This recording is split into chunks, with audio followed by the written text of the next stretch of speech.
Tales Fantasy, You're So Ugly When You Cry, Chapter 6.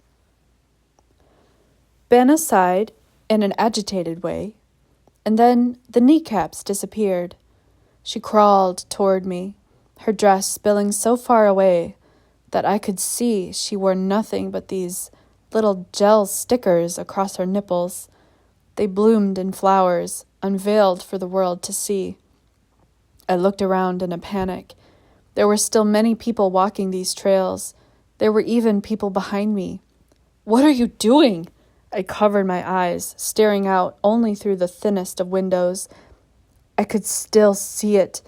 Heavens, why wouldn't she just go away? I can see your... Oh.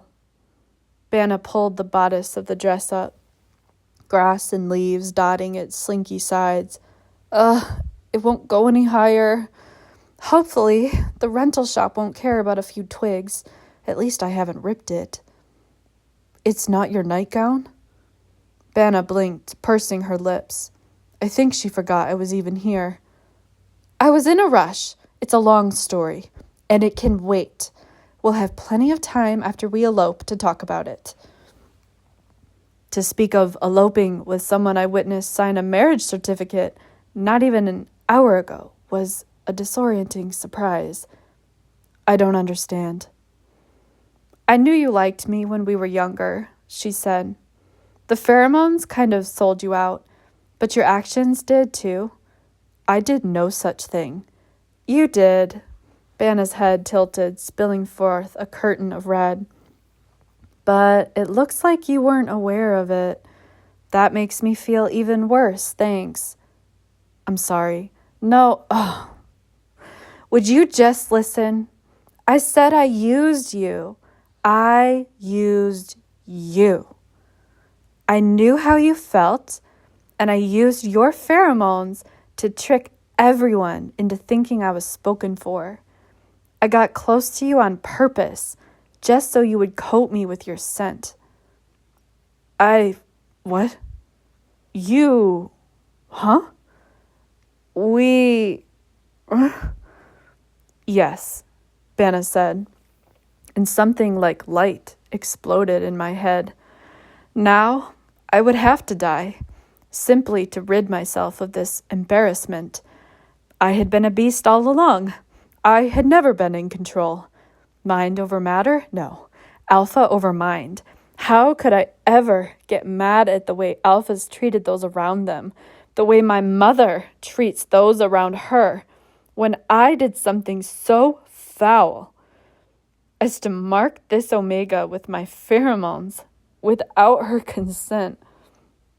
"Sunny." Banna's hand reached across the cement between us. We were too far apart to touch, but still she stroked the air, her eyes trapped on my hair, my cheek. "You like me, so let's run away." "You don't like me." Banna sighed. "That doesn't have to do with you. That has to do with me." "But you like me, though, so it should be fine." How did she still not get it? "I'm an alpha." "I'm aware. I was aware of that before you were. But I'm going to end my life soon." Banna's eyes narrowed, the brown growing dark. "Are you saying no?" "I just don't understand." "An Omega bears their neck to you, and you have nothing but complaints. If that isn't so like you, I'm not sure anything is. I'm offering you the chance to change your life. What are we waiting for? They'll notice I'm not coming back soon." Change my life. My eyes burned, and that was my only warning. Next I knew I was sobbing, curling into a ball, pressing my ears against the curtain of my hair just to make sure my head didn't fall off at the force of it. "Oh, Sunifred." Banna made her way over, bridging the gap at last. She tried to peel my hands off my face, but it was no use. My palms locked, claws trapping my ears, hair, cheeks in place. Why did she always make everything sound so easy? As if I had not been suffering at all. As if it was so easy to change my life. Everywhere I turn, I sobbed. She's still there. I'm still there. We're monsters, Banna. We're the worst monsters. What? That hand pulled my chin into hers. Her skin practically scalded my face. I had never felt more alive or near death than at this moment. No, you're not. What makes you a monster? The sobbing grew too heavy, so for several moments there was this unbearable agony as I fought against something that felt impossible to defeat. The ache in my shoulders, the coil of my muscles, they all converged into this hellscape of powerlessness. That's all I ever was. How could anything ever be different? I had these really bad thoughts. My vocabulary had reverted to its simplest form. I felt childish, stupid. Banna hummed. I could feel the vibration in her chest, even though we weren't pressed together. The curse of my pheromones fixing on a specific person. Like what? I shook my head. I couldn't say it. Do you want to hurt me?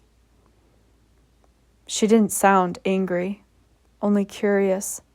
How could she be so calm, so unruffled? I shook my head. Then do you want to touch me? Whatever she saw on my face was answer enough, because she continued. Feeling physical attraction for someone doesn't make you a monster. But you won't have a choice. I'll use my pheromones to... Banna arched a brow. Will you? Will you force me? The words were poison splashed in the air. I won't want to, but I can't control it.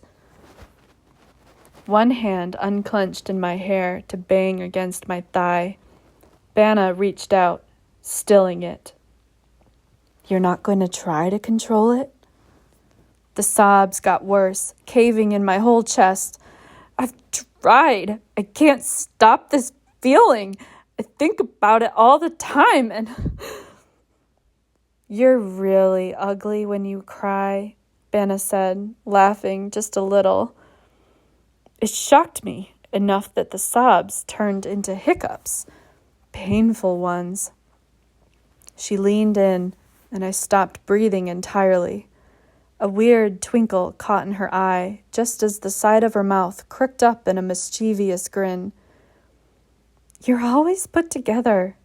It's nice to see you flounder a bit over me. I know it shouldn't make me happy. Guess that makes me a monster, too. Does that bother you? I swallowed. You're happy. I'd be even happier if we got off the ground and started running. But the only thing stopping you right now is you, not me, Banna enunciated slowly. Not your mother, your brother, not the nobles, nobody except you. You're not even willing to try? Do you enjoy feeling miserable? I swore she knew what I had been planning. I couldn't help but feel as if I was so see-through as to be made of glass. Maybe I was only a thin piece of it, even. It didn't take too long to see what lay within. It's your choice, Sunny, she said, but she didn't let go. She didn't walk away like I did. The first sign that something uncomfortable, something that would force me to stand up for myself and my beliefs, I couldn't even face it. I always walked away. But letting the Alphess win didn't allow me to win, too. All I had ever wanted was a choice, but never one I had to grab for myself. And here it was, one I didn't have to choose. And I was still stuck. What stopped me? Why could I go nowhere? Why was death the only option I could think of? Anna. I grappled to steady my voice. Thank you. Instead of letting her hold my fist down, I grabbed it. We managed to get to our feet, just in time to see a crowd of well-dressed people crest the hill. The wedding goers. Uh-oh, Benna laughed. We're busted. She sighed a little, and in it, I saw the 3 years I had not kept in touch. I had so many questions to ask her. I'd never indulged myself with asking questions. Our conversations were only what happened to be brought up in the moment. There was no rhyme or reason for why my pheromones had reacted so strongly to this girl, why I dreamt of her, why I lost myself whenever she came near. But there was no rhyme or reason to many things. My pain wasn't unique. No, we're not, I said, spinning her around with a twirl that rayed her hair in a giant arc, the slit in her dress showing off that one stocking. She landed, facing the other direction, right in the crook of my arm. The suit folded to accommodate her. This gentle press I had never felt before. Ready to run? I asked, aiming for a brave expression, but it wobbled, then fell off my face entirely. I mean, if you're still okay with me. Benna's neck twisted, tipping backward so she could look me in the eyes. Without her heels, she was tiny. A slow smile spread across her lips, at once vibrant and mischievous. Let's go.